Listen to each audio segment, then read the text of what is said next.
துலாபாரத்தில் வந்து ஒரு பக்கம் வந்து நம்ம வந்து ராகவும், இன்னொரு பக்கம் வந்து பழங்கள், அதுக்கப்புறம் நிறைய வந்து தேவையான தானியங்கள் எல்லாமே வைக்கிறாங்க. ஆனால் துலாபாரம் வந்து ஓகேவே ஆகலை.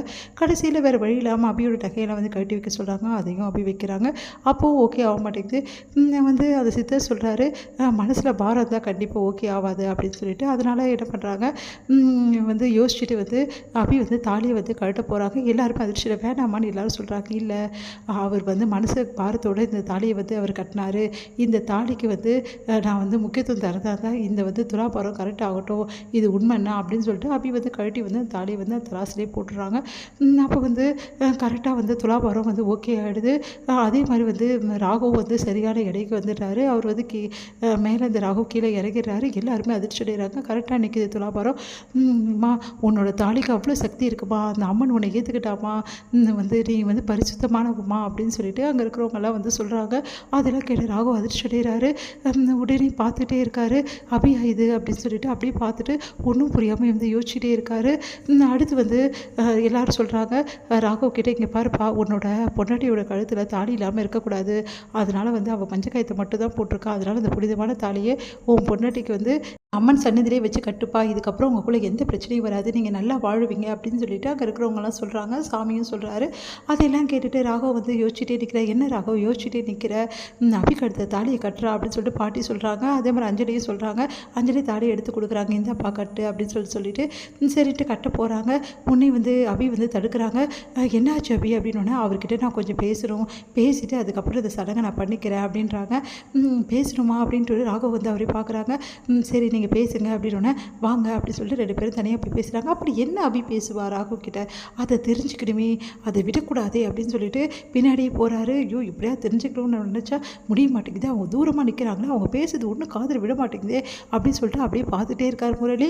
இங்கே வந்து அபி சொல்கிறாங்க, இங்கே பாருங்கள், இந்த தாலி வந்து என் கழுத்தில் ஏறணும்னா ஒரு கண்டிஷன் இருக்குது அப்படின்றாங்க. அதை கேட்டு அதிர்ச்சி அடையா, நீ என்ன கண்டிஷன் சொல்கிற, எனக்கு ஒன்றும் புரியல அப்படின்னோடனே, இல்லைங்க, முதல்ல இந்த தாலி நீங்கள் கட்டும்போது உங்கள் மனசில் அவ்வளோ ஒரு சந்தேகம் இருந்தது என் மேலே, நான் பவித்திரமானவை இல்லை, நான் வந்து துரோகி, நான் வந்து உங்கள் அக்காவுக்கு வந்து துரோகம் பண்ணுறேன்ற சந்தேகமும், உங்களுக்கு துரோகம் பண்ணுறேன்ற சந்தேகமும், நான் நல்லவில்லைன்ற சந்தேகமும் உங்களுக்கு இருந்து தான் இந்த தாலியை வந்து அரை மனசோடு நீங்கள் கட்டினீங்க.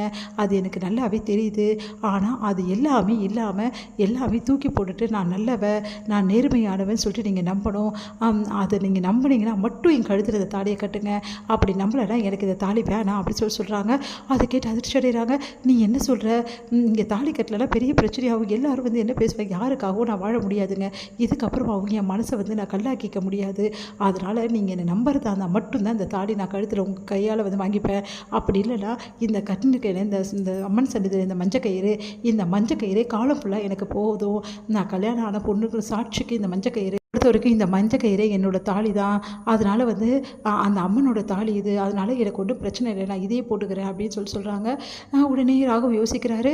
சரி, உங்கள் முடிவு என்னன்னு சொல்லிட்டு நீங்கள் அங்கே வந்து சொல்லுங்கள் அப்படின்னு சொல்லிட்டு போயிடுறாங்க. ராகவ் வந்து யோசிச்சுட்ருக்காரு. நடந்த விஷயத்தை எல்லாத்தையும் யோசிக்கிறாரு. இந்த ஃபோட்டோவை எடுத்து பார்த்தது, ஃபோட்டோவில் வந்து அபி சொன்ன மாதிரி வந்து அவங்க அக்கா புருஷனாக வேற ஒருத்தரை நடிக்க வச்சது எல்லாத்தையுமே வந்து நினச்சி பார்த்துட்ருக்காரு. நினச்சி பார்த்துட்டு யோசிச்சுட்டு வந்து சரி ஓகே அப்படின்னு சொல்லிட்டு யோசிக்கிறாரு. இங்கே வந்து அபி வந்து ராகவுக்காக வந்து அவ்வளோ வந்து பார்த்து எல்லாம் செஞ்சது, அந்த வந்து ராகவுக்கு வந்து நல்லபடி இந்த நேர்த்தி கடன் முடியணும்னு சொல்லிட்டு அபி பாடுபட்டது எல்லாத்தையும் நினச்சி பார்த்துட்ருக்காரு. நினச்சி பார்த்துட்டு ஒரு விஷயம் யோசிக்கிறாரு. உன் மேலே நான் வார்த்தை போட்டுட்டு இந்த விஷயத்தில் இறங்குறேன் அப்படின்னு சொல்லிட்டு சாமியை பார்த்துட்டு வராரு. என்ன ராகவ், என்ன ஏன் இவ்வளோ நேரம் ஆகுது நீ கட்டுறதுக்கு அப்படின்னோடனே, அபி அப்படின்னு சொல்கிறாரு. உடனே அபி பார்க்குறாங்க. கண்ணை மூடி கண்ணை திறக்கிறாரு. நான் உன்னை நம்புகிறேன் அபி அப்படின்னு சொல்லிட்டு அப்படியே அபிக்கு சந்தோஷம் தாங்கவே முடியல.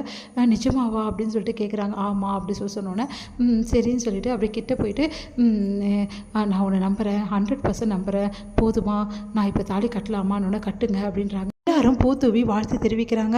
அப்போ வந்து அபிகழுத்தில் வந்து அந்த கோயிலில் வந்து என்ன பண்ணுறாரு, அம்மனோட சன்னதியில் எதிரவே வந்து தாலியை கட்டுறாரு. நம்ம ராகவ் அபிகழுத்தில். இதையெல்லாம் பார்த்த முரளிக்கும் பயங்கர கடுப்பாக இருக்குது. அப்படியே பார்த்து டென்ஷன் ஆகிறாரு. இதெல்லாம் நான் பார்க்கணுமான்னு